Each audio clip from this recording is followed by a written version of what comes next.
Good morning, good afternoon, how are we all doing? My name is Jacob. Welcome back to, or welcome to, if it's your first time here, Tyree. I'm doing this because my throat is hurting today. I think it's because I slept with my fan on high and it was cold, so now my throat hurts. So now I'm drinking tea, which I'm not a tea person, but this one's pretty nice. Kind of just tastes like orange soda. Interesting. So I'm hoping that helps it better because I got things to do. Okay, so first up this month, I listened to the audiobook of Winter Counts by David Hesko Wanbley Whedon. This is basically about a drug dealing ring on the Indian reservation in South Dakota. It follows his nephew who got caught up in drug dealing, and he's like the guy around town that beats other people up, who like settles scores for people, who takes care of things.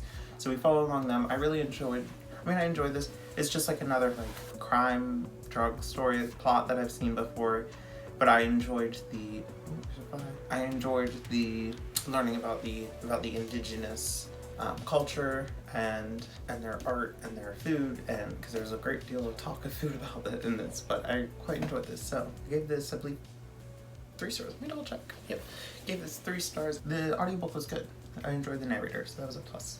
And then I finally finished Parable of the Talents by Octavia Butler. This one we follow Lauren in the aftermath of the events of Book 1. So in Book 1 we follow Lauren in this dystopian California town where climate change is running rapid. There's a new drug out that is making people light things on fire and destroy walled off cities, and it's really like fight for yourself, and like everything's gone down the drain. And so she was raised in a religious family. Her dad was a pastor in her community, and she started questioning her faith and what her religion really believed in. And so she creates her new religion, Earthseed, and it's all about like God is change. And I really enjoyed this book. We got another perspective from a different character, and we were bouncing back in between for that. It was like we got a from that perspective, and then we went into Lauren's journals because it's told through journaling, and I was wondering where this bookmark went, and I really enjoyed this book. 5 stars. Great time. Then I listened to The Project by Courtney Summers. It is a book about 2 sisters. One is found herself in a cult after her parents' death, and the other sister works at an independent news agency, and so she is trying to convince her boss to take on this story, but he refuses, so she decides to go and investigate it herself. I gave this 3 stars. I enjoyed it, but the plot at the end is where it lost me. It's just the ending. I didn't enjoy the ending as much. I didn't think it just wasn't my favorite ending, because she chose the path that I didn't think she would, if that makes sense. If you read it, you know. But yeah, I really enjoyed the audiobook of this. It was a good narration. Then I listened to and read The Inheritance of Orquídea Divina by Zoraida Cordova. This was a 5-star book. I really enjoyed this. I thought it was a lot of fun, and I kept thinking about it for a while after, because it was a 4-star, but I just couldn't. And I think I said in the reading vlog that I didn't think it was a 5-star read. I didn't get that 5-star feeling, and I just couldn't stop thinking about it. So I gave it 5 stars. We follow this family come back into this town where their grandmother is dying, and they are there to accept their inheritance. She has magic that people don't completely understand, where she got it from, who she got it from, what it really does, and we find out why she's on her own and why she has this empire of a family. And I really enjoyed the magic system in this. I thought it was such a fun take on a typical magic system that we see, which I don't know if it will spoil the plot, so I won't say it, but I really enjoyed it. You can check out the vlog where I do think I say what it is if you want to know more. And then I read Paper Girls by Brian K. Vaughan. I really enjoyed it. I gave it 5 stars, but I think I'm gonna give it 4. I really enjoyed the art style. I enjoyed the plot. I enjoyed the characters. It was a good first introduction into this. Actually, I'm gonna do that right now. I really enjoyed it, but I didn't give much on the plot department because it is the first intergraphic novel. This is about a group of girls who is delivering papers on the eve of Halloween going into November 1st, and weird things start happening. They see people dressed like zombies, but they're not zombies. They're from a different fill in the blank. You know. I really enjoyed this. It was a quick, fun read. I'm gonna pick up volume 2 soon, sometime.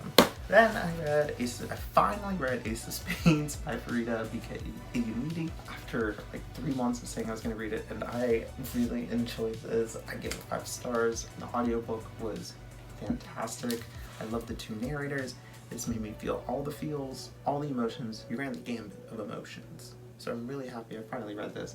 This is Gossip Girl meets Get Out, and it is very true to that comparison. They're these 2 high school seniors who all of a sudden this social media text message group called the Aces starts releasing information about Devon and Chiamaka, our 2 main characters, and it's very damning information and can potentially ruin their future careers. There are a lot of topics about race, sexuality. We have LGBTQ plus rep in this. Yeah, I really enjoyed this. I did think it was just a tad, like it was a good 5-star. Like I'm happy with the rating, but I think there was like a few things that could have been shortened just to pick up the pace a little bit. I think sometimes it did drag on a little bit, but it didn't like pull me out the story. It's just, I think I more wanted to keep up with the A plot, and the B plot was just pulling me along by the ear, and I didn't want it. That makes sense. Also, apparently Farida was 19 when she wrote this, so go her. Congrats. The next book I read was In the Dream House by Carmen Maria Machado. Since I'm not holding a book, there's gonna be a picture of me. Take a sip. This is a memoir about Carmen and her relationship with her girlfriend and the domestic violence that pursued in that relationship, using the narration of horror, and it really went beyond horror archetypes. It went to like just fictional archetypes in general, and I really enjoyed it. It was told in second person, and it was really like pulled at my heartstrings. I don't like to rate nonfiction books. It's just I find it a little bit weird to rate someone's experience, which then I guess it just is you're writing their writing, but then that's even hard. Sometimes they have a good story, but they're not meant to be writers, and that's okay. So this was a fantastic book. I honestly think it's one of my favorite books of the year. I'm gonna be buying the physical copy soon because the cover looks gorgeous. I am very appreciative of Carmen for sharing her story for this. I am sure it wasn't easy to put to paper, which she did talk about actually in the book throughout some points. So thank you, Carmen. I'm not even watching, but if you are, thank you. The final book that I read was The Other Black Girl by Zakiya Dalila Harris. This is about this. I didn't realize was another comparison to Get Out. Does it say that in here? Okay, it doesn't say that, but I've heard someone compare this to Get Out meets The Devil's Wear Prada. And I agree with the person who ever told me that, or that I heard that from, that is not Devil meets Devil Wears Prada.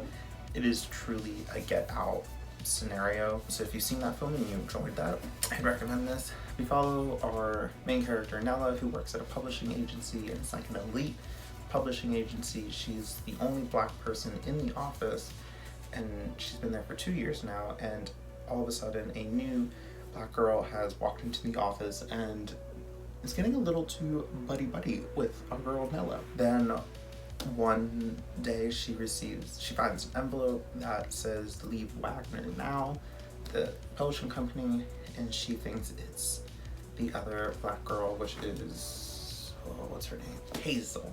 Which she thinks it's Hazel, but things go down.